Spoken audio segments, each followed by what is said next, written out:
Savitri by थी वो क्रांतिवीर। पुजारी जी, आप बिल्कुल चिंता मत कीजिए, ज्योति ऐसा कुछ भी नहीं करेगा। और रही बात सहायता की, तो वो उसे मेरी ओर से कभी नहीं मिलेगी। अब भारत में स्त्रियां अपनी भूमिका बदलने वाली है, वो घर से बाहर निकलने वाली है, शिक्षा प्राप्त करने वाली है। हमने तो समाज के लिए आज तक कुछ नहीं किया, फिर भी ये पुरस्कार हमें कैसे मिलेगा? ये बात तो सिर्फ आप और हम जानते हैं। अंग्रेजों को वही पता चलता है जो हम उन्हें बताते हैं। हमारे बाबा के मन में हमारे प्रति इतना गुस्सा है, तो फिर समाज में कितना गुस्सा होगा, ब्राह्मणों और पेशवा के मन में कितना गुस्सा होगा हमारे प्रति। हम सदियों से चली आ रही गुलामगिरी के विरुद्ध खड़े होने जा रहे हैं। तो जो शासक वर्ग है, जो पुरुष है, जो ब्राह्मण है,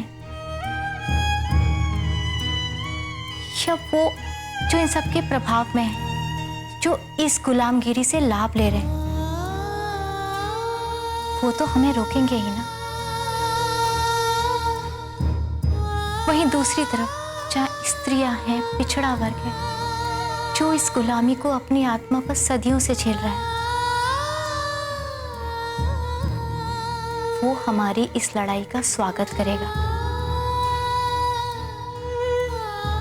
यानी इसका मतलब ये हुआ कि हमारा विरोध करने वालों की संख्या मुट्ठी भर होगी और हमें प्यार करने वालों की संख्या अनगिनत। तो अगर हमें ये घर छोड़ना भी पड़ा, तो लाखों लोग हमें अपने घर में रहने की जगह देंगे।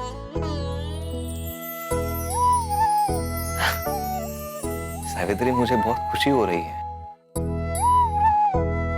कि तुम हमारी ये लड़ाई इतने व्यापक स्तर पे समझ रही हो। लेकिन सावित्री, ऐसा भी हो सकता है कि शुरू शुरू में कोई हमें इस तरीके से अपनाने के लिए मना कर दे, हमारा विरोध करे। ऐसा भी हो सकता है कि हमारे सर पर छत ना बचे। तो क्या हुआ, एक दूसरे का साथ तो है ना। सावित्री, कुछ मत कहिए। आपकी चिंता का विषय यही है ना कि सावित्री तो एक स्त्री है, और एक स्त्री होकर इतनी कठिन परिस्थिति का सामना कैसे करेगी, यही सोच रहे ना। मैं सिर्फ इस बात की चिंता कर रहा हूं सावित्री कि मेरे पास आजीविका का कोई साधन ही नहीं है। तो क्या हुआ, अगर जरूरत पड़ी तो हम खेतों में काम करेंगे, लोगों के घरों में काम करेंगे, उनके कपड़े सिलेंगे, आजीविका का इंतजाम भी हो ही जाएगा। लेकिन हम स्त्री शिक्षा से कोई समझौता नहीं करेंगे, चाहे हमें किसी भी हालात का सामना क्यों ना करना पड़े। स्त्रियों के लिए विद्यालय तो खोल कर ही रहेंगे। हाँ सावित्री, एक बात तो तय है, चाहे जो कुछ हो जाए, हम अब पीछे नहीं हटेंगे। हम स्त्रियों, पिछड़ों और जरूरतमंदों के लिए शिक्षा का पूरा प्रबंध करेंगे, उनको हम सिखाएंगे और इस ब्राह्मणवाद की मानसिक गुलामी से उन्हें आजाद करवाएंगे। हाँ सावित्री।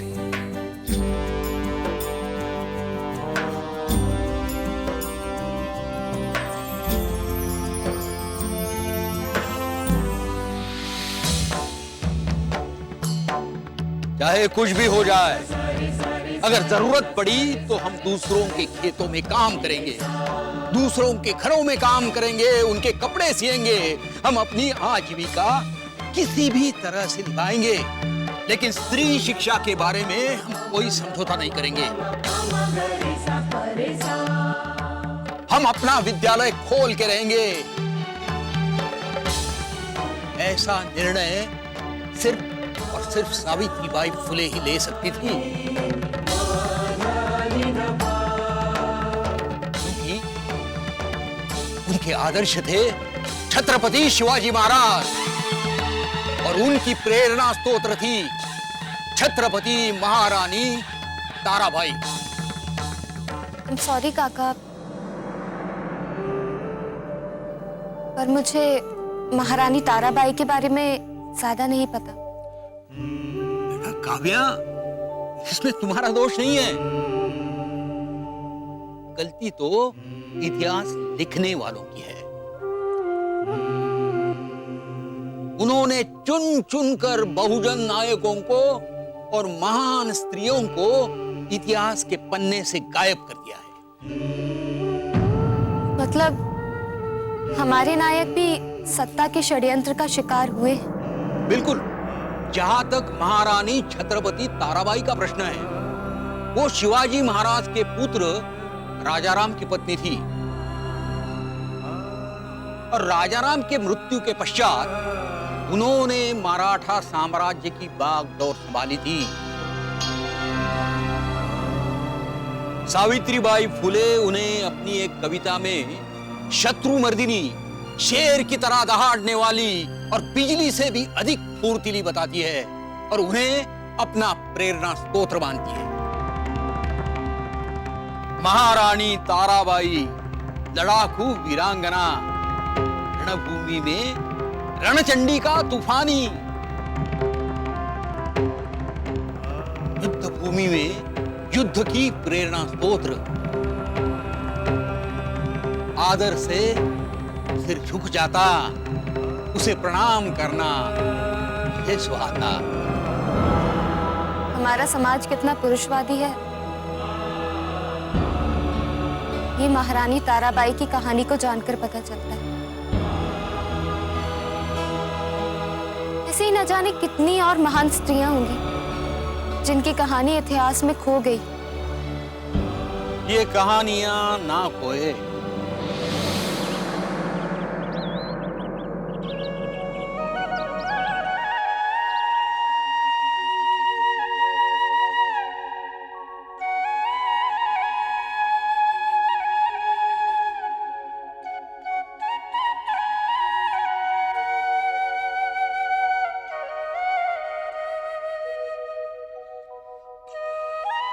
क्या बात है ताई?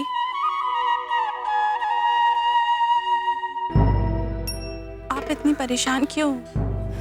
कुछ नहीं राधा, मैं बस सेठ जी को लेकर बहुत परेशान हूँ। ठीक है ताई, मैं चलती हूँ।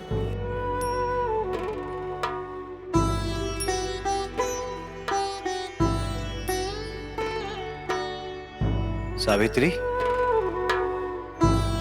बाबा। अरे बस बस बस, जीती रहो, सदा सुहागन रहो। इतना अंतर है तुम में और ज्योति में। तुमने शिक्षा प्राप्त की, फिर भी तुम अपने संस्कारों को नहीं भूली। और एक ज्योति है जो शिक्षा विरोधी है। अब वो लड़कियों का विद्यालय खोलने जा रहा है। मेरी बातों का उस पर कोई असर ही नहीं होता। तू ही समझा उसे कुछ। बाबा, सेठ जी संस्कार विरोधी नहीं है, बल्कि शोषण के विरोधी है। तुम भी उसी का पक्ष ले रही हो सावित्री। ज्योति कहता है कि लड़कियां गुलाम है और शिक्षा द्वारा ही उन्हें मुक्ति मिल सकती है। तुम ही मुझे बताओ कि लड़कियां कहां गुलाम है? अरे वो इतने प्यार से एक बहू, बेटी और मां बनकर हमारे घरों में रहती है। हमारे जीवन का हिस्सा है वो। इस पे गुलामी की बात कहां से आ गई? बाबा, लेकिन सवाल ये है कि सिर्फ स्त्रियां ही घर में क्यों रहे?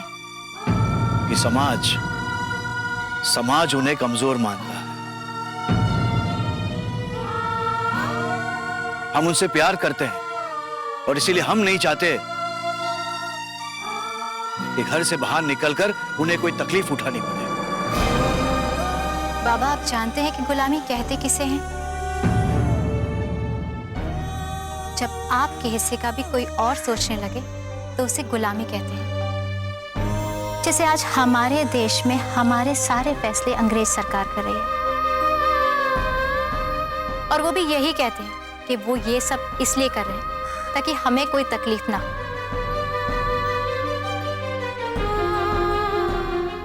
वो हमें हमारे बारे में सोचने का मौका भी नहीं दे रहे। इसलिए हम उनके गुलाम हैं। अच्छा, मतलब तुम्हारे कहने का मतलब ये है कि भारतीय पुरुष स्त्रियों के लिए अंग्रेज की तरह है? नहीं बाबा, मैं सिर्फ ये बताने की कोशिश कर रही हूँ कि गुलामी कहते किसे हैं। हो सकता है कि बहुत सारे भारतीय पुरुष ये मानने को तैयार ना हो कि वे अंग्रेजों के गुलाम हैं। लेकिन बाबा, सच तो यही है ना कि हम सब उनके गुलाम हैं। सावित्री, ये शब्द तुम्हारे नहीं, ज्योति के हैं।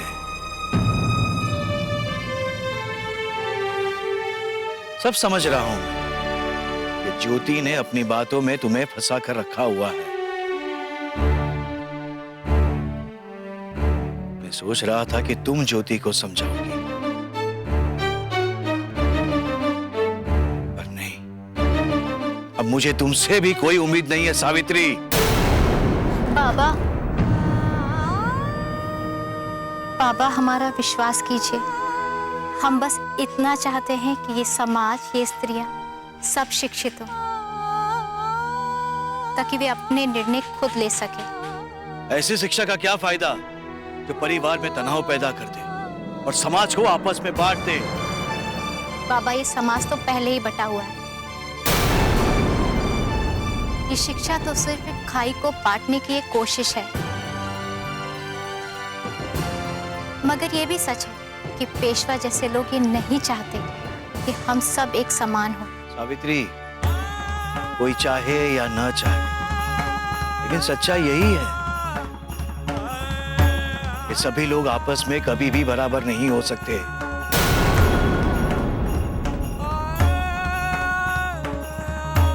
और ये बात तुम और ज्योति जितना जल्दी समझ जाओगे, उतना तुम लोगों के लिए अच्छा होगा।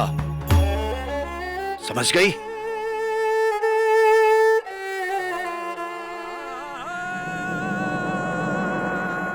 शायद आप ठीक कह रहे हैं बाबा, हम सब एक बराबर नहीं हो सकते। लेकिन अगर ईमानदारी से कोशिश की जाए तो ये दूरी कम हो सकती है। आप हौसला ना हारिए, खुदा पे भरोसा रखिए। ये क्रांति की ज्योत जो आपने और ज्योतिबा ने जलाई है, अब ये कभी नहीं बुझेगी।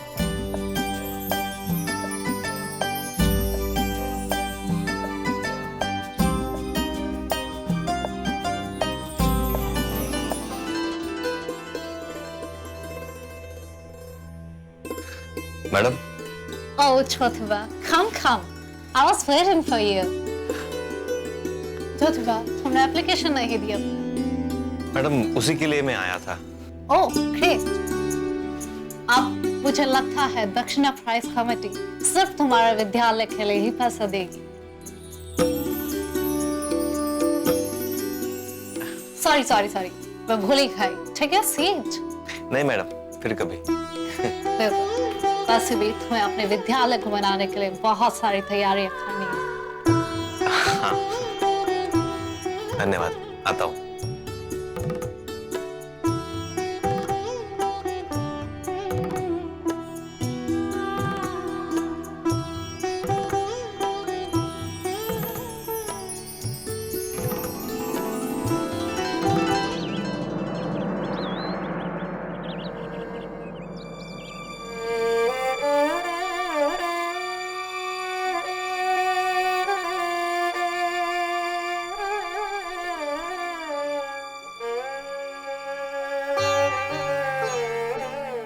कल तुमने जो मनसाई से कहा, क्या तुम सचमुच ऐसा सोचती हो? क्या? यही कि लड़कियों को भी शिक्षा प्राप्त करनी चाहिए।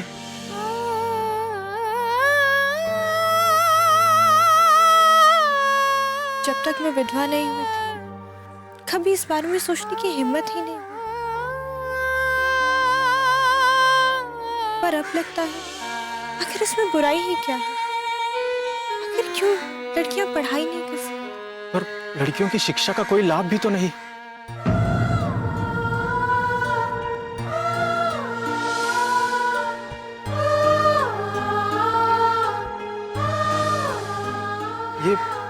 तुम्हारे हाथ में क्या है? मेरे पति की चिट्ठी। तुमने अब तक उसे संभाल कर रखा है? जब आई बाबा ने घर से बाहर निकाल दिया था तब बस यही एक चीज थी मेरे पास। पर तुमने उसे क्यों संभाल कर रखा है? मैंने तो सुना है कि मरने वाले की कोई भी चीज अपने पास नहीं रखनी चाहिए।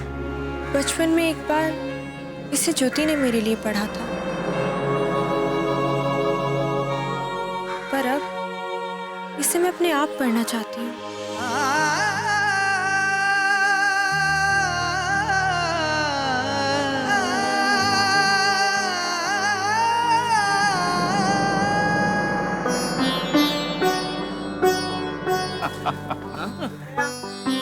अरे ज्योति,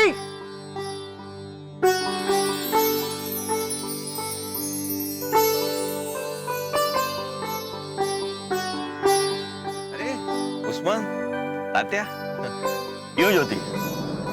भूल गया विद्यालय? हाँ भाऊ, उसी की तैयारी चल रही है। लगता है मिट्टी और गारे का भाव पता करने गए थे। अरे तुम क्यों ज्योति को परेशान करते हो? अब तुम्हें पता तो है कि विद्यालय खोलने में कितनी मुश्किलातों का सामना करना पड़ता है। अरे उस्मान भाई, मुझे सब पता है कैसे खोलते हैं विद्यालय। कहीं से लिया ईंट, कहीं से लिया रोड़ा और भानुमती ने कुनबा जोड़ा।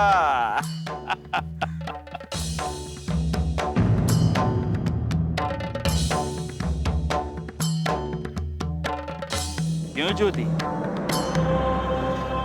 बिल्कुल सच है तात्या, लेकिन असल बात तो यह है, ना कोई ईंट देने के लिए तैयार है, ना कोई रोड़ा। बस सब लोग कंकड़ मार रहे हैं।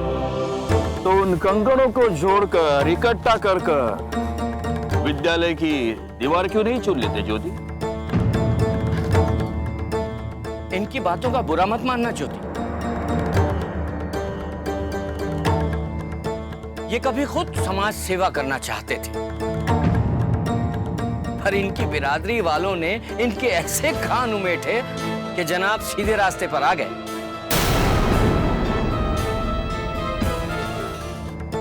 ये कभी खुद समाज सेवा करना चाहते थे, पर इनकी बिरादरी वालों ने इनके ऐसे कान उमेटे कि जनाब सीधे रास्ते पर आ गए।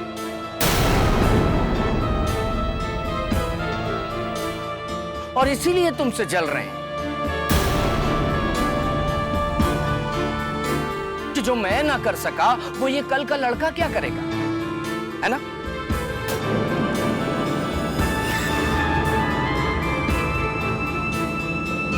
उस्मान, अरे तुमसे अच्छा तो वो दुश्मन भले। अरे कोई पराये के सामने अपनों की पोल खोलता है क्या? तात्या, देखना, जो ज्योति आज तुम्हें पराया लग रहा है ना, जब ये अपना विद्यालय खोल लेगा उस दिन यही ज्योति तुम्हें अपना लगने लगेगा, सगा।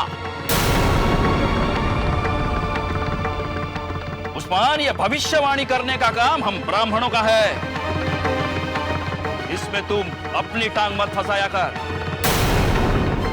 टांग जुड़ा बैठेगा।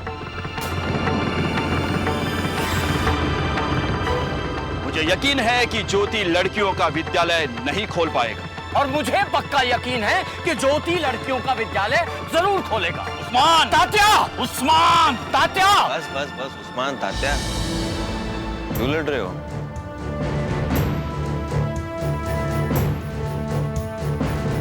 ऐसे आपस में लड़ते रहोगे तो अपनी लड़कियों को कब भेजोगे विद्यालय पढ़ने के लिए?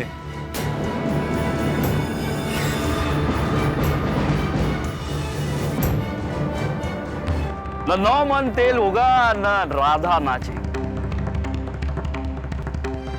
ज्योति, तुम्हारा विद्यालय कभी नहीं खुलेगा और ना ही मेरी बेटी को तुम्हारे विद्यालय में मुझे भेजने की जरूरत होगी। अगर मैंने 9 मन तेल इकट्ठा कर लिया तो क्या अपनी लड़की को भेजोगे मेरे विद्यालय पढ़ने के लिए? बोलो बोलो, अब क्यों जुबान पर ताला चढ़ गया? मतलब तुम्हें भी यकीन हो गया है कि ज्योति अपना विद्यालय खोल लेगी? नहीं, मुझे 100% विश्वास है कि ज्योति लड़कियों का विद्यालय कभी नहीं खोल पाएगा। लेकिन बताइए ना, अगर मैंने विद्यालय खोल दिया तो क्या अपने लड़की को भेजोगे मेरे विद्यालय पढ़ने के लिए? बोलिए।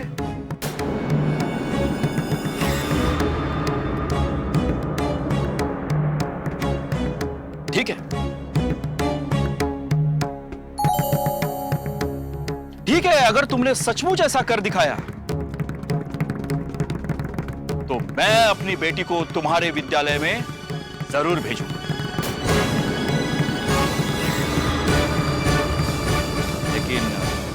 लेकिन के बाद कुछ मत बोलिए तात्या। मैं जानता हूं आपके दिमाग में क्या है, आप क्या बोलना चाहते हो। मत बोलिए, मैं जानता हूं। लेकिन एक बात याद रखिए, आपने उस्मान के सामने कहा है, बाद में मुकर मत जाइए।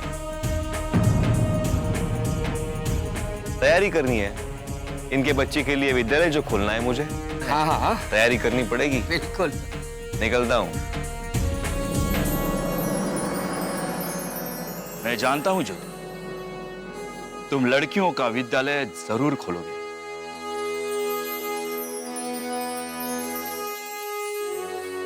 मियां, मेरी समझ में नहीं आता कि जब ज्योति नहीं होता है तब तो तुम उसकी तारीफ करते नहीं थकते और सामने पड़ते ही उसका मजाक उड़ाने लगते हो।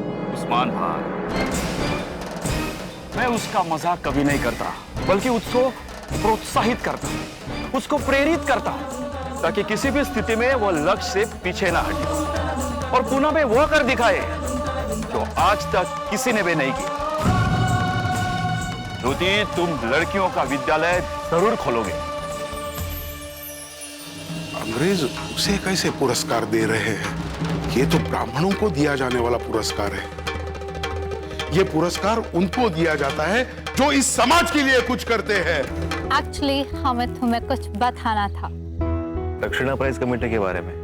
Yes, exactly. Just look at it. दरअसल वो पुरस्कार मुझे नहीं मिला। आप मजाक कर रहे हैं ना? नहीं, सच्ची, वो पुरस्कार मुझे नहीं मिला।